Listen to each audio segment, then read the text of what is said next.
Good morning, good afternoon, good evening to all our viewers around the globe. Well. Ceylon tea, an enduring emblem of Sri Lanka's cultural and economic identity, has long held a prestigious position in the global tea market. Famous for its unparalleled quality, unique flavor profiles, and rich heritage, it has not only shaped the livelihood of millions of people, but it has placed Sri Lanka as a vital player in the global agricultural market. So when we look forward to the future, the landscape surrounding this iconic industry is undergoing some transformative changes. Pressure from climate change, shifting consumer preferences, evolving global trade dynamics, and rapid technological advancements compel reimagining how Ceylon tea should be cultivated, produced or manufactured, marketed, and even consumed. My friends, the twin imperatives of digitalization and sustainability are no longer optional. They are essential. They are essential to the survival and the future prosperity of this industry. My name is Hemantha Pereira, and I have spent more than half of my life selling and marketing Ceylon tea. And it's an honor for me here today to have this discussion on Ceylon Tea 2050, digitalization, sustainability, and the future of a global heritage with an expert panel. And I'm sure it will bring out lots of meaningful and insightful opinions from a very well balanced and a very well experienced panel. So first of all, a warm welcome to all our panelists today, and thank you so much for accepting my invitation and for being here with us today. So before I begin, it's my utmost duty, I believe, to make a brief introduction about this expert panel from different fields. So when I say brief, I really meant it, because if I really try to elaborate more on their expertise and experience, I'm pretty sure that I will not be able to finish this discussion today. I mean it. So next to me is Mr. Niraj Dimel. He's a distinguished veteran of Sri Lankan tea industry with over 45 years of experience, spanning into tea tasting, brokering, exporting, administration, and mentorship. He was the chairman of Sri Lanka Tea Board in 2 terms, 2004 and 5, and also between 22 and 24. He has been also the chairman of the Tea Exporters Association and vice chairman of the Colombo Tea Traders Association, and the founder and the director of Mel's Tea Academy. And next to Mr. Dimel is Mr. Anil R. Cook, a famous figure in Sri Lanka. Everybody knows him, a seasoned professional again in the Sri Lankan industry with over 45 years of experience as a broker, auctioneer, tea taster, and a valuer.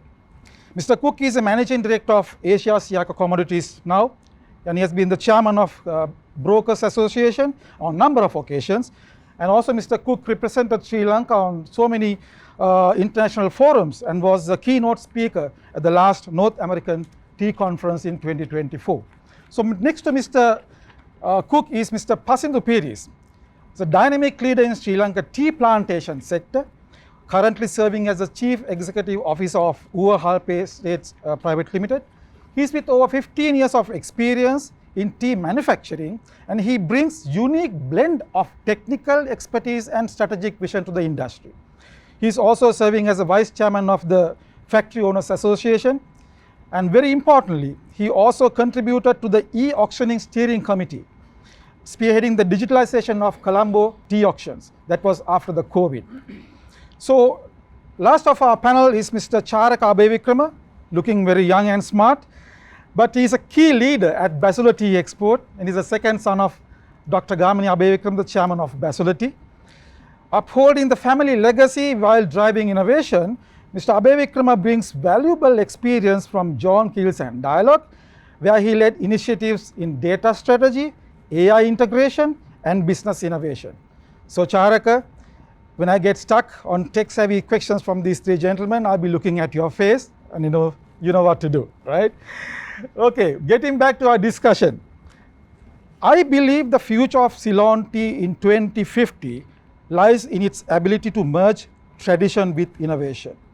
Having that in mind, Mr. Niraj Dimel, I'd like to ask you, how do you envision the legacy of Ceylon tea evolving by 2050 in an increasingly digital and sustainable world? Thank you, Hemant and Basilur Tea for having me on this panel. It's indeed a great honor to be able to share some thoughts. 2050 is a long, long time away from now, 25 years to be precise. Lots of things can happen. Classic example is, since we are talking about digitalization and sustainability, in the area of digitalization, 25 years ago, though there were a lot of talk, the switch from the perennial outcry auction system, though there were ideas of converting it into an electronic platform, it was always hitting the blank wall and it was never getting off the ground. But lo and behold, came COVID, and 2020 we saw the transformation. After 137 years to be precise, we moved on from the outcry system to the electronic platform. So our industry is a very resilient industry, and I would say, answering your question, digitalization and sustainability are key to keep the legacy going. We need sustainability in many angles, not only the economic, environmental and the social sustainability aspects of it.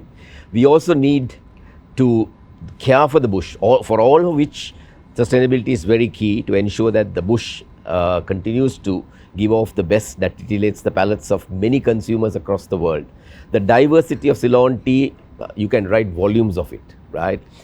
We are blessed, even though we are an island nation of 65,000 plus square kilometers, we are blessed with such a lot of diversity that we can serve and satisfy the taste palates of people right across the globe, proven by the fact that we export tea to about 150 countries and more. Waters in many parts of the world are one different from the other. So to have that tea that brews well in that particular type of water in itself has been our forte. And digitalization is necessary for us to better market our tea. Also disciplining and continuing our production in the way that satisfies the global consumer. These two aspects are key. So we need to evolve, and I'm sure we have the resilience to evolve as time goes on, even though, as I said at the beginning, it's 25 years more. Lots of things can happen from now and 2050, but Ceylon tea will remain. My point that I'm basing on is the fact that you need to have something wow about the product in order to continue to have that consumer coming back to you for repeat buying. Now, in that aspect, Ceylon tea has always lived true to its potential, it's what it talks about, what it projects to the world. Ceylon tea has always remained strong in that area. That's why even now, even though our production, for whatever different reasons, production has shrunk, we are still sought after by many consumers around the world. So much so the packers are driven to have some sort of Ceylon tea in their blends to ensure that there is Ceylon tea, because that is the key selling point of tea marketing in the world. So producers, they're very responsible, both the plantation sector as well as the smallholder sector, they will continue to ensure that their product is marketable. So therefore, assisted or leveraging the development in the area of digitalization and sustainability, I'm sure we are going to maintain our legacy even come 2050 and beyond. Thank you, Mr. Dimel. So you made a very valid point there. You said that the producers will make sure that the tea that they make would be marketable. So I'd like to, on that note, to turn to Mr. Pasindu Piris. How do you see the estate operations evolving to meet both sustainability and quality standards in this context? Yeah, so first of all, thank you very much for having me in your panel to share my thoughts. So I think if you look back in time, Ceylon tea is best known for the quality, the quality of the Ceylon tea that we have produced. So the question comes in, how do we maintain quality in a sustainable way? So if you would look at the sort of the environmental side of things, our island is placed in a position in the globe that you know, that's in what I believe is that the taste that comes in our teas is due to that, the weather patterns that we have experienced over the past so many decades. So that is what has given the quality or the taste in our teas. So I think moving forwards, climate change is something that we need to look at very seriously, because that is something that is actually we are facing a lot of challenges due to that. How do we use our water? How do we stop soil erosion? How do we preserve our soils for the next generation? So things like that are the points that we need to take to move forward to 2050. And also from a social and economic point of view, I think our workforce is an aging workforce, so we need to bring in young blood into the industry. We need to see how we can get Gen Zs coming in by 25 years from now. We got the Gen Z generation coming in to run the industry, so we need to look at how we can do that. And also from an economic point of view, how do we make this industry more viable? How do we make it more profitable for the farmers, for the entrepreneurs, for the factory owners? So these are things that we will have to think about, or these are the things that we need to at least think about to move forward. So in terms of sustainability, I think quality is key. We need to maintain quality no matter what. If we don't maintain quality, we will be losing out a huge amount. So we all know we are just out of the fertilizer fiasco that we had, and within that time span, the global context has changed. So how do we adjust to those things and move forward to make sure that this Ceylon Tea brand is kept going? Yeah, so those are my thoughts. Thank you very much, Mr. Piris. Thank you so much. So, Mr. Anil Cook, you act a major role in this field, where you would be taking what Mr. Basilur Piris is producing to the buyers or to the exporters. So from a broker's perspective, how do you see the tea trade evolving by 2050, given the rise of trading platforms and direct-to-consumer models? Because it's a challenge, right? Interestingly, when the world shut down for COVID, it was the broking community that led the transformation of the auction system to this digital platform. And then the whole industry came together, but it also reflects on the leadership role of Ceylon Tea and the Sri Lankan tea industry. You don't get to command the premium and lead over 150 years unless you're doing the right thing over time. Now this is what will set us up for the next level of activity as far as handling digital trade is concerned.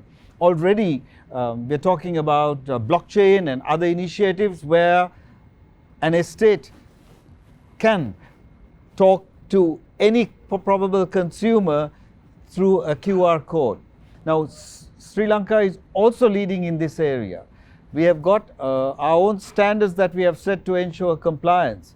Now, the future of trade may not even be of a digital platform. It may be direct garden to a consumer. Though we're talking about a very large volume of tea being serviced to, as Niraj said, 150 countries around the world. This challenge will be met through technology. Already we are seeing analysis, qualitative inputs into manufacture, AI tools being employed, and they will shape the way reading of markets, analysis of tea. Even as a broker, we see this, it's happening now. The basic tools for digitalization and automation of the process are already ongoing. So the one thing that Sri Lanka will do, and you will be assured of in the future, is that we will have a brilliant product, but also sustainably made, even as we led with our role as the only ozone-friendly tea in the world. So sustainability, digitalization, commercial enabling, all those go together, because That is the new definition of excellence. And here again, we are leading from 20 years ago. This is not some dream for the future. We have arrived. Ceylon Tea has arrived, and it is able to use this technology to talk to people who are willing to pay a difference for this kind of tea. That is what makes Ceylon Tea special. The total value in all that we do. Thank you, Mr. Cook. That's very insightful. So I'd like to turn to Mr. Charaka Abhikrama now. Charaka, I think that tech-driven industry is all about smart agriculture and precision farming, right? So there are so many new tools like the IoT sensors that detect changes in environment, or AI-driven crop management tools. So they all will become very common soon, right? So my question to you is like, how can digital marketing strategies help position Ceylon Tea as a modern yet heritage-rich brand in the global market? I think that's a very good question. So when we take the Ceylon Tea industry, it's been there for about over 150 years, right? Being such a old, heritage-rich, history-rich industry, I think that when we talk about something like digital marketing, something that's new, something that a lot of businesses and brands might look to as something that's additional and kind of put down on the priority list, I believe digital marketing is something that we can use and leverage to connect with younger audiences in general at much lower cost, right?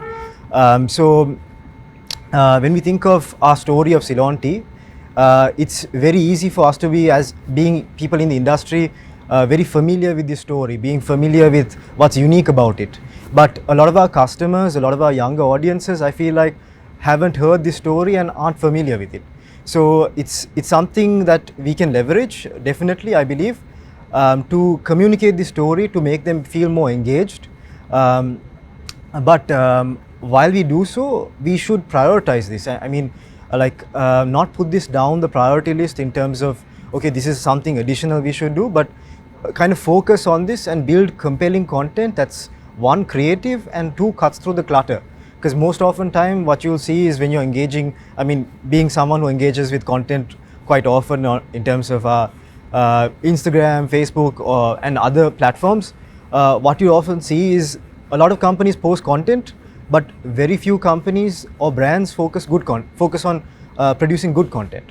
So as an industry, I feel like if we can communicate our story much more clearly and more engagingly, maybe in the form of short form content such as reels, shorts, I mean, that's just an example, but that trend would kind of shift as the market shifts. So right now it's that, but maybe in a few years it might be static photos. We never know. But shifting with that industry trends and sort of building content that is interesting to a younger and digital audience, I think that's the future, and that's definitely a key for the industry. Just something I'd like to add is something that definitely I feel like the industry can benefit from is aligning more with sort of influential and key personnel. So influencers is the word here, but I don't like using that word, but I feel like leveraging these people and sort of connecting with them not only sort of builds your brand, but also connects your brand with their values. And that synergy is something that I feel works very well for the industry. So for example, it could be like partnering with a high-end chef, right? What does this entail? What does this sort of benefit? So when we do this, one thing is we position our products of our country at a particular level.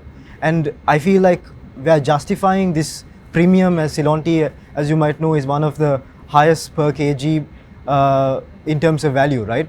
We are definitely justifying this value by associating with certain brands, with certain personnel. And that I think would synergize quite well. Fantastic. I hope that answered your question. Thank you, Mr. Abhikrama. Thank you so much. So I wish to go back to Mr. Dimel once again, because sustainability is also in our core focus today. So considering Ceylon Tea's rich heritage, how can the industry balance tradition with sustainability, with push towards innovation and digital transformation with sustainability? How would we face that? Let me start with a example of what happens at the field level. there are lots of practices that we've moved away from, all of which are contributed towards maintaining this rich tradition. And today you have no choice but to bring it back, as Pasindu said, climate change. That's impacting us big time. So where have we gone away from these practices that are key, that are critical for the sustenance of the tea bush? One is the organic content, right? Now what is that? That is sustainability that you require, right? So that will help mitigate the effects of climate change. In this, I'm happy to tell you that whilst maintaining the rich traditions, some serious regional plantation companies, about 5 or 6 of them, have already gone into reducing the carbon emissions. Now, that's another key factor for maintaining the rich tradition of the tea bush. But getting back to basics, it's the picking, right? Picking, there's definitely you can get a good cup of tea with the type of leaf you pick, and that is human controlled, right? Today that human factor is dwindling rapidly. Various reasons are attributed to it, and people are moving, so our population of pickers are reducing. Now how do we attract them back? Not in grand scale the way we have been doing in the past when things are good. At least selectively we got to do that, because that contributes towards maintaining your the image of Ceylon tea that the world knows about, right? And for that you need more training, knowledge transfer is required, and going towards capitalizing on the digital transformation as well as innovation has to go in that direction, right? See, okay, pickers are not there, how do we replicate that with machinery, right? And still maintain picking the right leaf to ensure that you have a good cup of tea. That's one area, right? And in the area of sustainability, conserving of biodiversity is essential, absolutely essential. This was strictly maintained by the planters of yesteryear. Today, for various reasons, they have new ideas have come in, so they move away from that and all. But today they know that is needed. Now, see, for example, one of the hot topics among the consuming countries is this thing about the various things you use in order to mitigate pests and things like that. But TRI, Sri Lanka's TRI, which was a cynosure of all eyes up until about 15-20 years ago, and I hope they will do whatever that is necessary to bring it back to that pristine glory, they used to introduce integrated pest management, bring in pests to take away the pests that are a problem for them. So those are measures by which you're working towards sustainability, retaining the organic content. All that is required for healthy growth of the bush that will ensure a sustainable industry. Responsible agriculture is what is needed. Regenerative agriculture has to come in. Those are capitalizing on what is available. On that score, all these are nice words, right? And we need to go in there. Whilst all the other industries are moving in that direction, tea industry has been pretty slow in Sri Lanka. Why? Because our cost of living is very high. Therefore, the producer is left with a very thin margin to do whatever additional investment they want to do. Now, there we need to put our heads together and see how best we mitigate that. And if we talk of the product, that our product is a Rolls Royce in terms of car industry, that the evolving of Rolls Royce. It's still famous among the royal family, right? It was so 17th, 18th century, it is so today. But modern version of Rolls Royce, right? Now there is a huge price Rolls Royce in this country also, right? So you have seen how it has evolved. Ceylon tea is in the same line, right? So to get there, we need to put our heads down and see how best we move on and capitalize on the innovation that's taking place, which can be used in the industry to better our product. Right. Thank you very much, Mr. Jimel. So, Mr. Cook, many of them touched a lot on sustainability. But I still want to continue this subject with you as well. How would you see this in general? Because I know for a fact that you are the lead of Ceylon Roadmap 2030, an initiative spearheaded by you. So I'd like to hear briefly on that as well. But at the same time, how would you look at this sustainability from your point of view? Small correction. The leadership of the 2030 initiative is the Colombo Tea Traders Association. It's the apex body where everyone comes together, all stakeholders. It's a unique proposition that enables the industry to work together. One is the realization that we need to take ownership of policy and direction. And after all, it is the traders like you and the guys who are listening to the public and the consumers who come and give us this feedback, and we have a very clear idea now of what the immediate future is going to look like. Sustainability is at the heart of this, because we know that Climate change has impacted Sri Lanka severely, way before some of the other countries in the world, because of our geographic location close to the equator. Now, we have to adjust and conduct ourselves in a manner that prevents us from causing this problem to get any worse. After all, we are custodians of a rainforest. All our wonderful tea is grown around this rainforest. Up in the mountains, there is a strict natural reserve. We have fabulous flora and fauna. All this belongs to us, the people of Sri Lanka, and the Ceylon tea heritage that Niraj has been talking about. It's about all these things coming together, the microclimate conditions that we have. Now, we have tea growing from the coastal plain up to close to 6,000 feet above sea level. This is what makes Ceylon tea diverse, and the sustainability of what we do and how we go about caring for our environment can now be told to the world in real time. I'm sure you're going to add to that sometime, but you know, it's fabulous, because all this time we've been doing great things. For example, 20 years ago, we were certified and we commenced work on being the world's first and only ozone-friendly tea in the world. That means that we do not use ozone-depleting chemicals in any of the tea manufacturing processes. 20 years ago, folks, Ceylon tea was leading the way. And right now, we have carbon neutral producers.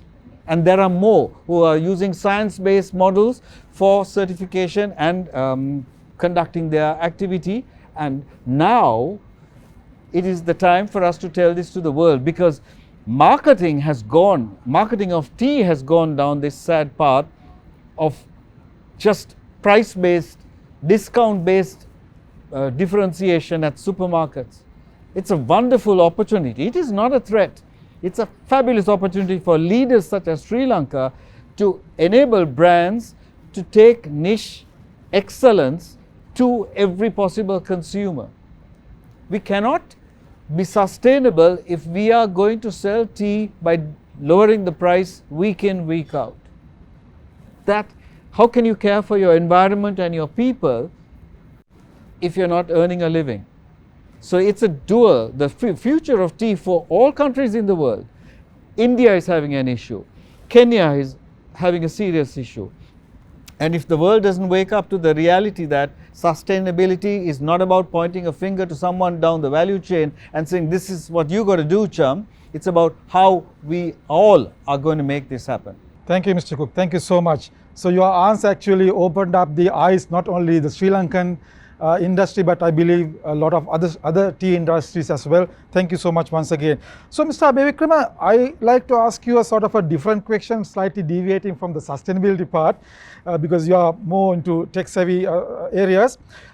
So I'm going to ask you a both industry and brand specific question, like what are some innovative digital initiatives that you think then the industry or even your brand can undertake to connect the new generation of tea enthusiasts? Yeah, I think that's a really good question. So when we're thinking of the new generation, I think it feeds back into the previous point we were discussing in terms of digital marketing. Definitely a digital initiative that as a brand we undertake, and I think as Ceylon Tea we should undertake and we are undertaking, is connecting with our customers through digital marketing, of course. And what that means is telling our story, telling why our brand is different, telling the difference between simply a cup of Nurelia tea and a low grown. Why is it different? Why does it taste different? Our customers don't know that, so it's important we communicate these stories. But since I've already discussed about digital marketing, I won't go into that. I'd like to touch on a point that Mr. Anil actually elaborated on. I won't go into too detail, but something we as a brand, Basilur, we do, and I think as an industry, Mr. Anil elaborated quite in detail. What we do is we look at sustainability, right? And as you might know, the younger generation, there's a larger trend, there's a larger movement towards natural, towards organic, and this concept of sustainability is quite deep rooted in that movement. And I believe that, like, when we look at sustainability, what a younger generation wants to see is that the way we consume our resources, the way we treat our employees, our workers at a grassroots level is sustainable. One ethical and one sustainable in terms of the water we consume, in terms of the power we consume, in terms of the carbon footprint, and rightfully so, since we are a carbon neutral country, even Basilur, we are carbon neutral as well. I feel like that all feeds into this, and in terms of the digital side of it, that there should be a handshake between each stakeholder, where I mean a digital handshake in almost, where we're able to transfer this information from one party to another, and sort of bring this information downstream. So it kind of brings me to our next point, which would be touching on traceability, right? Very important again. A lot of our value-added exporters and even exporters in general of tea or any agricultural product, the larger traceability, where it's again feeding back into the point of organic. Each product that we sell needs to be traceable to the grassroots, from cup to farm, basically, right? So if you're looking at a consumer, what they'd want to see is, when has my tea been harvested? Is it actually fresh? Is it actually pesticide free, as we say? I think that sort of communication is important, and in case of any issue, we should be able to trace it back and figure out where this issue came from. And that, I mean, we are already looking at it as an industry. Again, Mr. Anil touched on this, which was looking at it through blockchain, right? That's a huge use case of blockchain, where we can sort of standardize these handshakes and make these sort of contracts, if I say, sort of very clear cut and easy to digitize. And one more thing I can touch on is a very legacy way of business that as an industry we sort of partake in is we go for exhibitions, right? When we think of connecting with the younger generation, I think that we should re-look at this model. I mean, it's a very interesting outtake, because we as a brand, we partake in these exhibitions, but I feel like there's a hybrid approach that needs to be taken. Because as you might have known, like when we had COVID, there was no exhibitions. There was no physical way of representing our brands. So I think when we sort of relook at the model, we should think of a hybrid approach where we can digitize this in terms of, we don't have digital exhibitions, but rather we sort of connect with our B2B customers and our B2C customers digitally. One thing is making that shift towards e-commerce, having a closer connection with your customers. The second outlook I would think is understanding, okay, your B2B customers are in other platforms. They're not just there physically, but they're also there digitally. Where are they at? They're on maybe LinkedIn, they're also surfing Instagram, they're also surfing Facebook. So being available on those platforms in a B2B context is maybe more sort of valuable than being present, or more sort of, value per dollar spent than physically present in that country in an exhibition. Of course, that's necessary. I'm not saying that's not, but I feel like that hybrid approach would be something that we should look at, and we are looking at as a brand, but I think as an industry we should definitely look towards more. Thank you, Charaka. Just an additional question that just came into my mind while you were talking, while you were answering my question. You have some fantastic ideas, to be very honest. But when it comes to really implementation of these ideas in this today's world, and also in your father's company, where he has been doing in its own way, its old school way, I would say, right? So how would you see that challenge? In a very brief note, can you tell me how would you see that challenge of implementation of your ideas? Yeah, I think that's something that a lot of businesses struggle with. I think when we talk about data, AI, blockchain, any of these buzzwords, even digital marketing for that case, like it's very easy to say, it's very easy to speak these words, but actually implementation, it needs a lot of work. Exactly. But what I think it fundamentally comes down to is making those quick wins and understanding that it's a journey and not just a short run, right?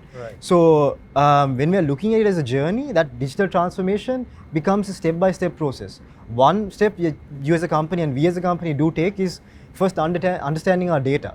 First looking inside and understanding, okay, what are the parameters we should start collecting? What are the things we should start doing right now for a change to be possible in the future? So I think when you have that outlook and that sort of vision for, like as we are discussing right now, 2050, instead of just talking about next year or the next few months, that digitization process becomes a bit more easy to take, because we're not thinking of a quick win, we're thinking of a long win. So I think that's the perspective change we need, and I hope I answered your question. Yes, very well. Thank you so much. Yes, you answered me very well. So Mr. Pires, I think we talked a lot on how important the sustainability is, but I'm sure in reality, it is not as easy as we might think, right? So what are the biggest challenges tea estates are facing adopting sustainable practices? I think Mr. Cook and Mr. Dimel also touch on some of them, because since you are more into tech side, my second part of the question is like, how can technology help overcome those challenges as well?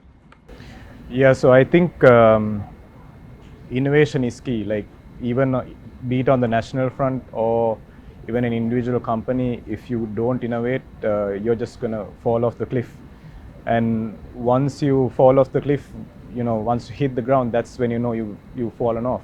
So I think innovation is key. And then in terms of contributing to the story that we've created over the past 100 or 150 years, I think tea plantation owners, tea factory owners, basically it's just simple. I mean, you just need to maintain quality.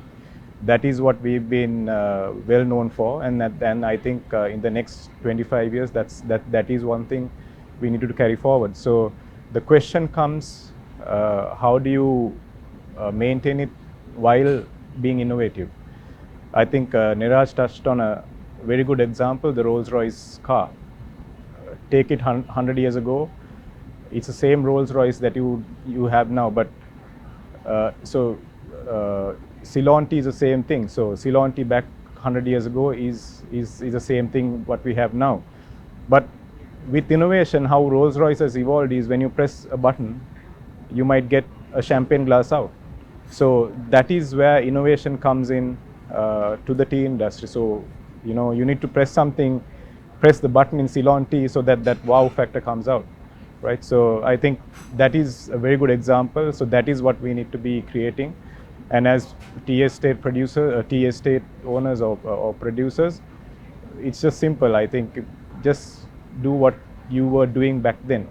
And I'd like to touch base on something that Charaka did mention about how you translate what you do on the global front as exporters or brand strategists. You need to make sure that in order for us to do that, to get Gen Zers into the industry, the next 25 is not going to be the same people who's going to be growing tea. So you need to get these, like what you're doing in the global front, you need to get them involved as well. So because that's when the Gen Zers, they need a sort of a something personalized. So they need to know that they grow the tea and they make the tea. Maybe that's what you are going to market in the global front.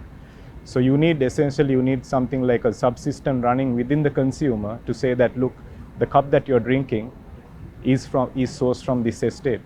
And I think on a national level, by the digitization of the e-auction or the auction platform, the base is done. We just need to keep adding to that. Think new, get the producer and the plantation owners involved. They need to be involved. They need to be felt that they are also part of this journey. Otherwise, they are just going to go away. Because I think your second question, Charuko, was how do you change from your father to this generation? So it's the same thing. Like it's the same. I mean, within a business, it might be the same. On the national front, it might be the same. So the next generation, they are the ones who will come in and be plantation owners or factory owners, and they should not be left out. They should be a part of your marketing or the story that you're trying to tell. So yeah. That's great. That's great. So we should be happy that we have two young gentlemen here who are looking forward to tackling these issues very well. So we should be happy about that.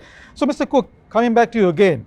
So all markets increasingly favorable to sustainable products, like whether it comes to biodegradable materials or like say carbon offsetting programs. There are plenty of them. But how can brokers help Ceylon Tea as a responsible and premium choice to the world or to your buyers? How can you make sure that what sort of a role that you can act in that area? Well, this is not a commercial break, but we see ourselves as carrying the full burden of managing transition, because we are a trusted source of direct communication with the producer community and the marketers. And the training that the broking community receives in terms of primary skills of the deep understanding of tea is highly valued, as people tend to specialize more and more and sometimes focus less on what is wonderful and real about tea. So we also find that both segments of the industry are open and willing to talk to the middleman, the broker, because of that trust and relationship we have. And we see ourselves as the primary driver of implementation that you were talking about, because we can see what's happening there, and we get feedback in terms of why did this type of tea command a premium over the other. Somebody said, hey, it's the same, it looks the same, it tastes the same, why didn't it get the same price as the other? Then we say, no, that is a carbon neutral certified tea, and that is a new definition of excellence, and then they understand, and rather than being told at a macro level generalizations. 75% of the leaf harvested in Sri Lanka is from smallholder farmers, and I think Pasindu was referring to this, the role they're going to play now and they will be playing in the future. So we have to see how we can talk to them, and I love to use your tools, okay, to actually talk to our internal customer while we talk to the world. And just imagine if this farmer sitting somewhere in Moravaka, or is it up in Uva, could actually engage in some way with someone who has enjoyed a cup of Ceylon tea, whether it's in Moscow or in Los Angeles, or London, wherever. It's such an exciting opportunity that awaits all of us, and that would create real value. We do not want lip service at the consumer end, because you can't talk about sustainability and pay what, $2.50 for a box of 100 tea bags. Nobody's going to be sustainable. The amount of tea that went into a tea bag used to be 2.5 grams. It's heading towards 1.5 grams now, simply to compete on price, on the pressure put in by the supermarket chains. That's not the future of sustainability, and that's not the future of tea, because the experience diminishes and the commercial value of tea diminishes. So these tools of technology are going to transform the space of marketing and create great opportunity for telling stories, for reliving heritage and experiencing live, sometimes real-time communication of how tea is being produced and the effort that goes to make it happen, to put a great cup of tea in your cup. Thank you, Mr. Cook. Thank you so much. Yeah, so ladies and gentlemen, now you can see how the Ceylon tea industry is looking at bridging this great gap. Even though we think that there's a big gap, but as you can see, there are plans. There are plans to bridge this gap and move forward in a more sustainable way and a more efficient way. So having that in mind, so I like to now come back to Mr. Abeyvikram again. So it's a question obviously about AI and digitalization, Charaka. So as AI and data analytics becomes an integral consumer engagement, you as a brand, how can Basilur leverage these tools to maintain the brand loyalty? Because we all talked about the industry, how the digitalization and AI can help the industry, but this is more towards a brand, because you represent a premium brand. So I like to ask you that how would you do that, maintain the brand loyalty in this context, in this environment? That's a very interesting question, and as you know, my passion area is data and AI. So I think that goes hand in hand, right? So data is first and then it's AI. So that's how it comes, data and AI. So first, before any business, I mean, especially Basilur, when we look at any sort of initiatives in terms of digitization, we first look at data. We first look at, do we have the available data to make this project possible? What that means is, for example, like I'll just explain sort of the translation of that, right? When we look at a project of understanding our customers better, first we look at, do we track their, or do we sort of understand the patterns of their consumption? Do we know what formats they buy, what tea they like? Maybe it's green tea or black tea. Maybe it's a tea bag or a loose tea. Maybe it might be a particular format in terms of packaging, or even if it's a particular price point they're comfortable buying at. So understanding all of these data points is first. And then the AI comes in, where we could, and we do, look at sort of recommendation systems, right? Building on top of this, where we are able to sort of understand, okay, using this data, our customers, a customer of this customer segment, and in this market would particularly like these sort of flavors. Maybe it's floral, maybe it's a green tea in this format of a 40 envelope box, and in these sort of colors. So sort of feeding in from the data, we are able to translate that and make use of it to give our customers a better experience and give them exactly what they want.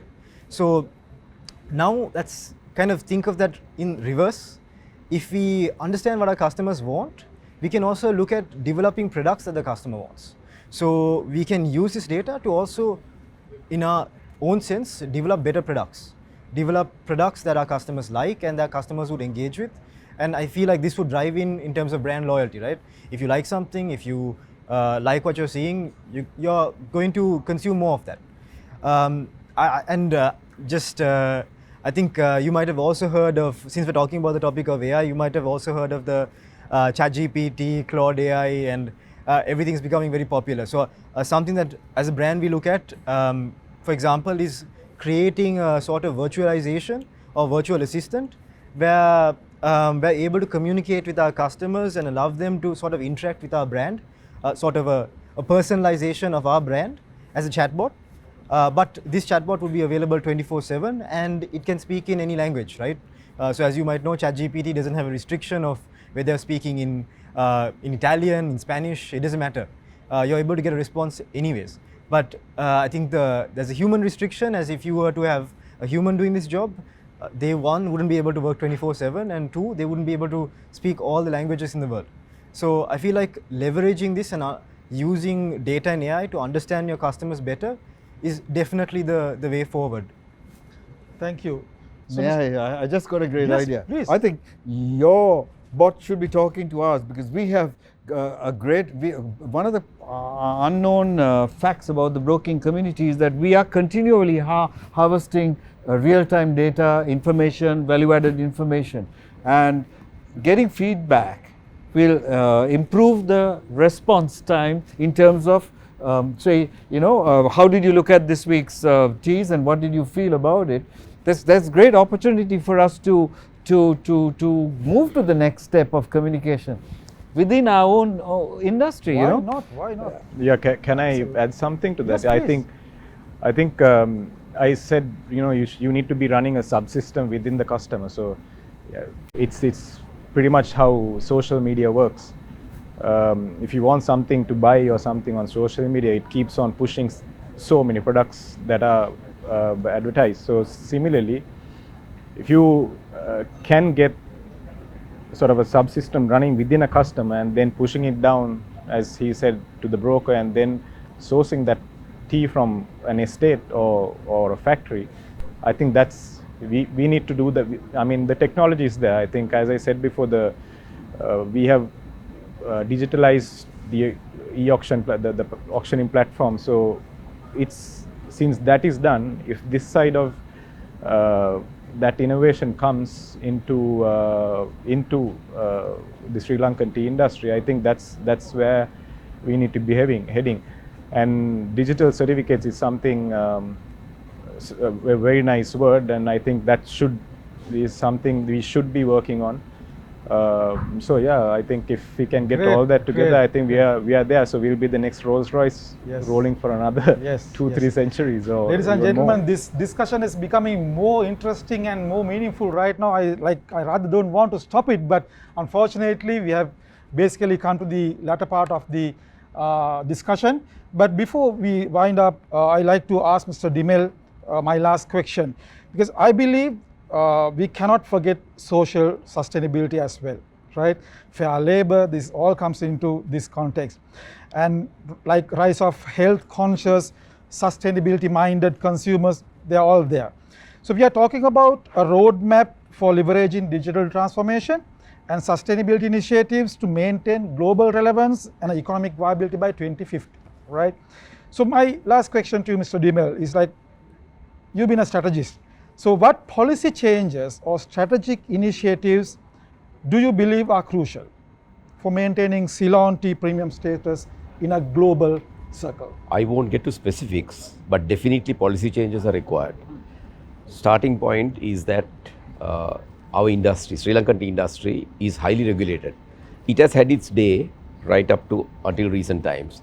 But now we are looking at the world that we just heard from, particularly from this young gentleman, and to which Anil is very savvy. Just he understands what it is, right? So that's been a typical broker.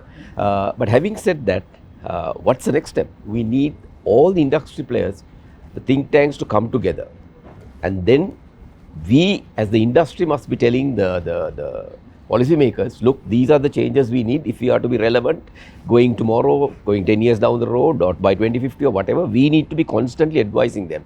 Right now, for example, digital marketing. There are lots of issues in terms of national promotions, right? So we got to come out of that archaic mindset and change with the times. So for that, starting point is an industry stakeholder body, right? Who will be the ones who will drive the authorities to make these changes as relevant as you meet these needs. That's one. One thing we didn't sort of talk this, though I meant to speak about it, is the supply chain management. Now, supply chain management is getting shrunk, right? It's getting narrower. They want, quick, for which blockchain helping towards traceability, authenticity. Now, in authenticity, Ceylon Tea has been a leading player. I don't think there's anyone to meet the way we project the authenticity of Ceylon tea, and even coming down to authenticity of a regional tea, right? But we got to do more now, right? Because the consumer out there is asking for more. So in doing that, there are some strategic initiatives that you need to do.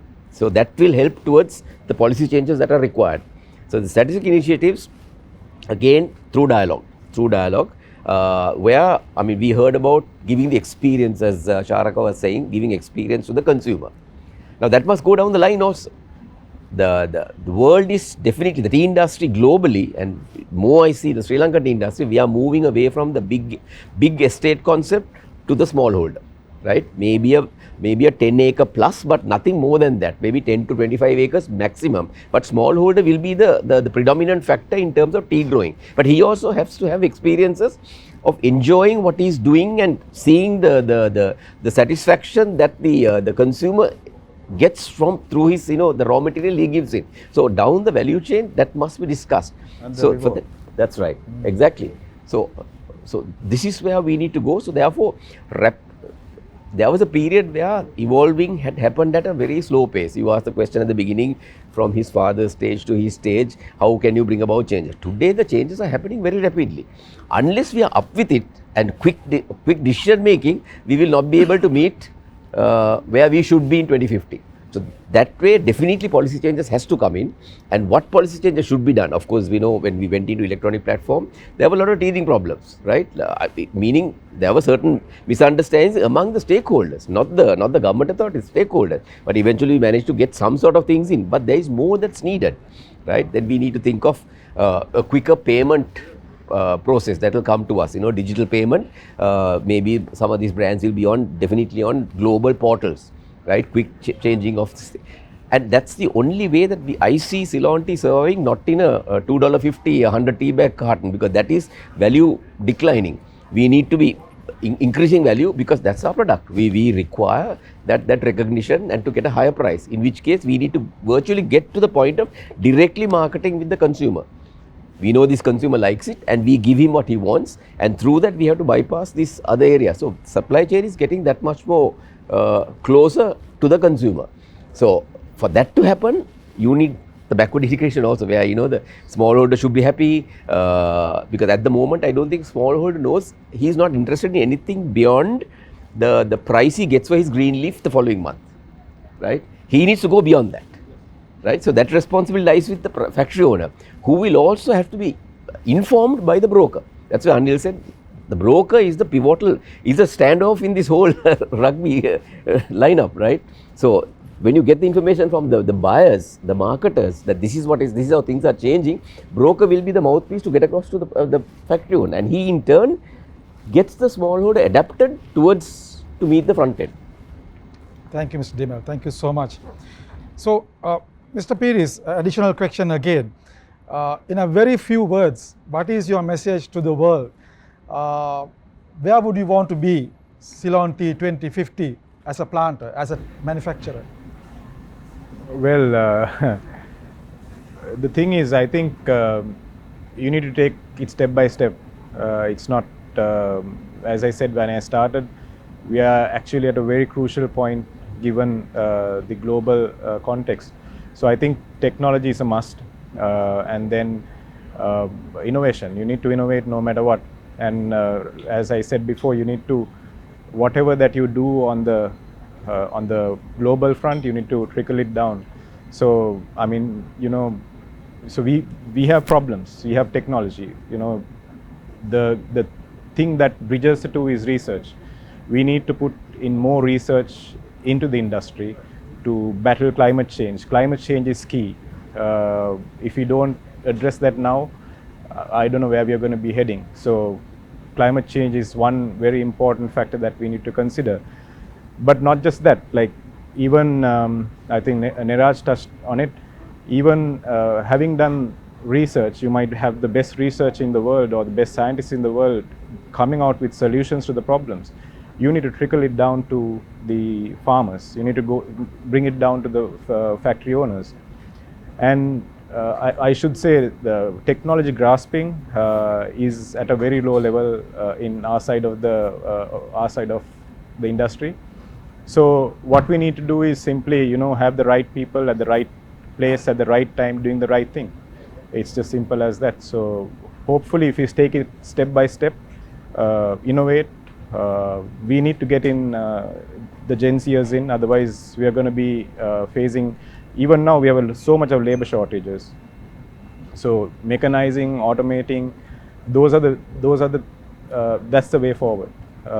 And as I said before, climate change, like that should be our key main thing, because without battling that, we don't know even if we would have a quality season this year, because we are having prolonged drought periods, and to even the exporters, they cannot serve their clients. So we need to find solutions for those burning issues, and if we find those solutions, I think we are through. Thank you, Mr. Pires. Mr. Cook, a very short question. I expect a very short answer from you, because you, as Mr. Dimel said, you act a pivotal and a very integral part between the manufacturer and the buyer. What is your message to our viewers? How would you see, and what is the message that you want to give where Ceylon Tea should be in 2050? I'll talk to them now. If you're not drinking Ceylon Tea, you've missed paradise, man. This is the real experience you need to have now. It's not something for the future. You discover it now and explore the depth and breadth of what Ceylon Tea is all about. It's not just one product in a tea bag. There's so much more for Ceylon Tea to be discovered. If you're running a cafe, you need 5 more teas in that list, because there's so much opportunity for you to differentiate. And this is the future of tea, and it's a healthy product. It's good for you. We are not degrading the environment. We are part of agriculture. Sri Lanka has a great agricultural heritage. We're talking about 2,000 years. Some of the techniques we developed are now being embraced by the world. Ceylon Tea, Sri Lanka, that's the #1 choice for all of you. Thank you, Mr. Cook. Thank you so much. So, Charaka, to end up with you, what would be your message to the world when it comes to digitalization and all these tech-savvy things that you could do for the industry? What would be your message to the whole world? I think, in short, to say it, the world is changing, and as you might know, we have AI, we have so much digitization happening. If you take the space of AI alone, I know for a fact that whatever I know yesterday is already outdated today, right? So it's the same if you take any other industry, and I believe that definitely my short message would be the world is changing, and so should we, right? And as an industry, that change should happen, and it should happen, and we should be driving it all the way downstream, like down route. Thank you, Charaka. So, well, ladies and gentlemen, this concludes our discussion today on Ceylon Tea 2050, digitalization, sustainability, and the future of global heritage. So, once again, I'd like to extend a huge thank you to Mr. Dimel, Mr. Anil Cook, Mr. Piris, and Charaka for being with us today. You have heard a lot of very important, insightful opinions from all of them. And thank you so much once again, gentlemen. So, Thank you for having us. I believe you've heard a lot today. So, ladies and gentlemen, thank you for being with us today and listening to all these great panelists. And I wish you all the very best for today, as well as have a great International Tea Day. Thank you.